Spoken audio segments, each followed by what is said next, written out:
back to my channel. Perkenalkan, nama aku Disil, dan pada kesempatan kali ini aku ingin melanjutkan dari videoku sebelumnya mengenai culture shock yang pernah aku alami ketika aku pertama kali datang ke Jerman.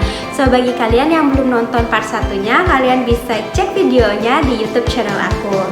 So, yang pertama adalah bagaimana cara orang Jerman mengeluarkan kotoran hidungnya, atau dalam kata lain atau kata kasarnya gimana cara mereka buang ingus. Jadi aku pernah punya pengalaman pertama kali aku datang ke kelas di universitas. Waktu dosenku masih presentasi dan keadaan kelas yang masih sunyi, teman sebelahku yang orang Jerman tiba-tiba dia ngeluarin tisu, terus dia mulai mengeluarkan ingusnya, dan itu kenceng banget suaranya.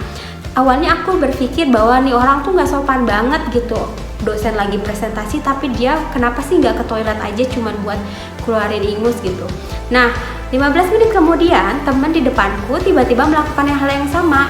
Terus aku tanya ke teman sebelahku, sebenarnya gimana sih di Jerman kalau orang mengeluarkan ingus dengan suara yang kencang? Terus dia bilang dengan santainya kalau ini tuh hal yang udah biasa di Jerman.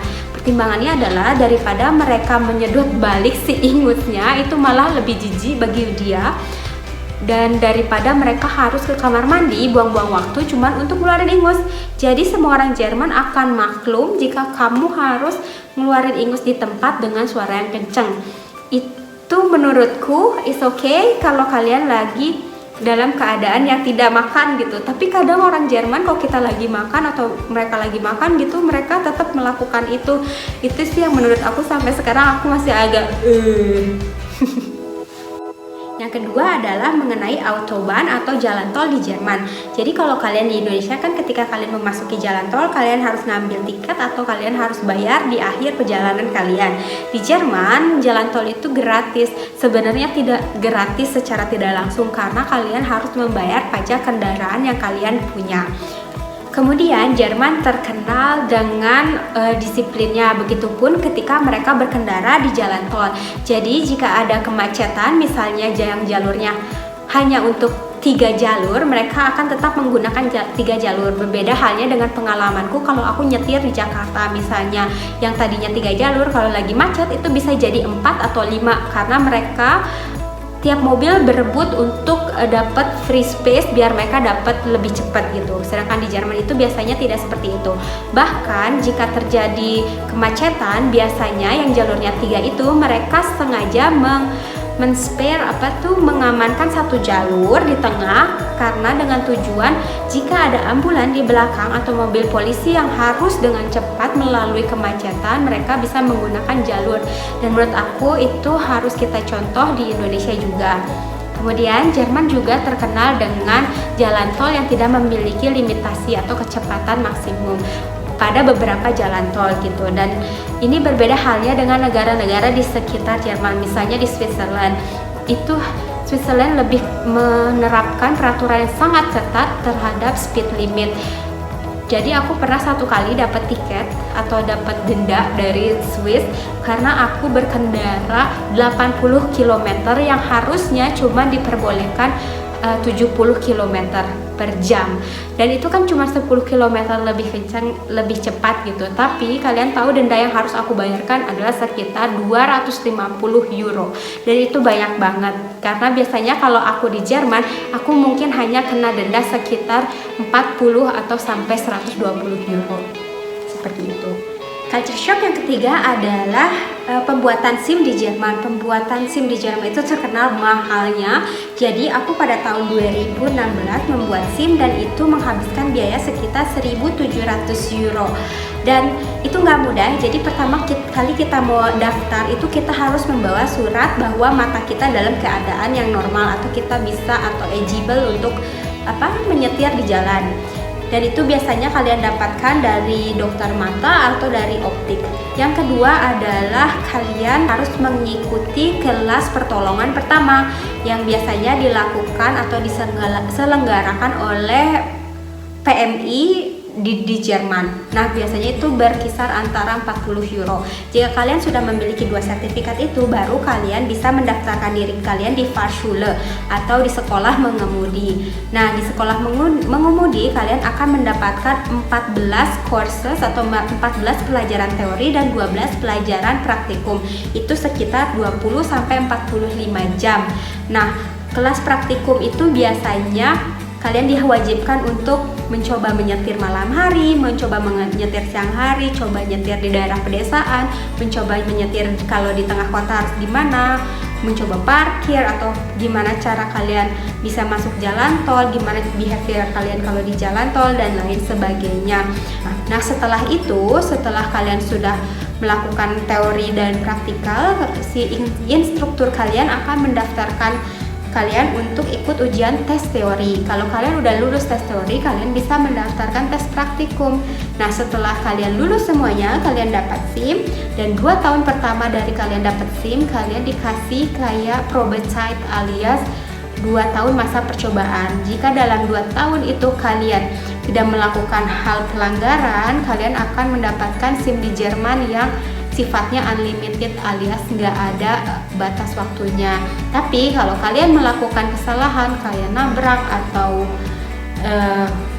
dan lain sebagainya gitu, kalian bisa diambil lagi si SIM-nya dari kalian. Yang keempat adalah biaya kuliah di Jerman. Jadi sebenarnya kuliah di Jerman itu pada dasarnya gratis, tapi kita diwajibkan untuk membayar uang semesteran yang sebenarnya digunakan untuk menggunakan fasilitas tidak hanya untuk di universitas, tapi fasilitas di kota di mana universitas itu berada. Misalnya, ketika aku masih kuliah, terakhir aku bayar uang semesteran itu sekitar 320 euro. Nah, si 320 euro ini, dengan uang ini kita bisa menggunakan fasilitas transportasi umum seperti bus, seperti kereta itu gratis, tidak hanya di dalam kota, kadang kita bisa keluar kota dengan gratis. Kemudian jika aku ingin menonton teater atau pertunjukan seni lainnya itu juga gratis. Jadi si uang 320 euro ini sebenarnya digunakan universitas untuk memelihara fasilitas yang ada di kota tersebut, tidak hanya untuk di universitas seperti itu. Nah, hal tersebut berbeda dengan universitas di Indonesia yang biasanya kita diwajibkan untuk membayar uang masuk atau uang pangkal ketika kita mau masuk ke universitas, dan jumlahnya biasanya tidak sedikit sepengalaman aku. Yang kelima adalah transportasi di Jerman. Jadi ketika kalian masuk ke misalnya kereta bawah tanah atau ke tram gitu, jarang sekali ada yang mengecek apakah kalian punya tiket atau tidak gitu. Memang ada pengecekan, tapi itu kayak 1 bulan sekali mungkin, karena aku jarang banget lihat. Dan sekalinya kita ketahuan kita nggak punya tiket, sanksinya akan sangat-sangat mahal. Aku dengar terakhir bisa sampai 80 euro. Nah, tapi di lain sisi aku juga sangat kagum karena orang-orang di Jerman tanpa ada pengecekan mereka tuh tetap beli tiket gitu. Berbeda di negara-negara maju lainnya seperti di Singapura atau di Hong Kong. Jadi kalau kita mau masuk subway-nya kan kita harus kayak punya si Oyster card-nya itu ya, di tap di depan pintunya untuk kita bisa masuk. Nah, kalau di Jerman sama sekali nggak ada gitu, kalian nggak perlu ngetap apa-apa, cuman duduk, kalau sampai ya keluar gitu. Tapi kalau ada pengecekan, kalian bisa kena sanksi yang lebih banyak. Menurut aku ini perlu kita tiru di Indonesia. Kita harus mulai belajar untuk jujur. Kalau kita nggak jujur, kapan kita majunya? Yang keenam adalah PDA atau Public Display of Affection. Nah, di Jerman itu sangat biasa kalau kalian lihat pasangan muda-mudi gitu yang bercumbu atau ciuman di depan mata kalian. Sebagai orang Indonesia, awalnya aku agak canggung, apalagi ketika aku misalnya di dalam kereta, terus kita lagi berdiri gitu, tepat di depan muka aku misalnya orang yang pasangan muda-mudi gitu ciuman, dan bukan cium yang cuman kecup gitu loh, tapi yang kayak gitu. Kayak awalnya aku masih agak shock karena nggak pernah lihat di Indonesia gitu. Nah, tapi lama kelamaan aku kayak ya udah, tapi lama kelamaan juga aku merasa kayak sometimes is a good thing because karena mereka bisa mengungkapkan kalau mereka tuh saling sayang gitu. Tapi ketika itu sudah berlebihan kayak sampai French kiss gitu kan, aku juga udah mulai agak risih sih. gitu. Yang terakhir adalah FKK atau Freikorperkultur. Itu artinya ada suatu wilayah atau suatu tempat, biasanya sih di pinggir danau. Nah, kalian diwajibkan untuk telanjang tanpa memakai busana apapun. Jadi itu emang khusus untuk orang-orang yang ingin berjemur, biasanya telanjang gitu. Nah, biasanya juga ada di pinggir pantai karena biasanya mereka habis dari danau berenang, terus mereka pingin menjemur badannya, nggak perlu pakai busana apapun. Nah, awalnya waktu summer 2013 pertama kali ke Jerman gitu, aku ke danau sama teman-temanku pingin barbekyuan, terus aku ngeliat kenapa mereka telanjang semua.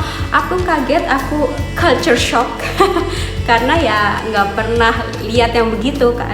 Tapi temanku menjelaskan kalau ini sesuatu yang sangatlah biasa di sini gitu kan. Bahkan kalau aku masuk ke area itu, aku harus juga telanjang gitu, dan aku lebih baik tidak melihat orang-orang tersebut dengan pandangan yang aneh karena itu akan merisih atau membuat orang tersebut jadi gak enak gitu.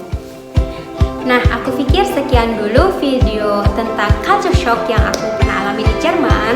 Aku harap videonya bisa menghibur kalian dan semoga kalian suka videonya. Jangan lupa subscribe channel aku dan di like videonya. Terima kasih, sampai jumpa di video berikutnya.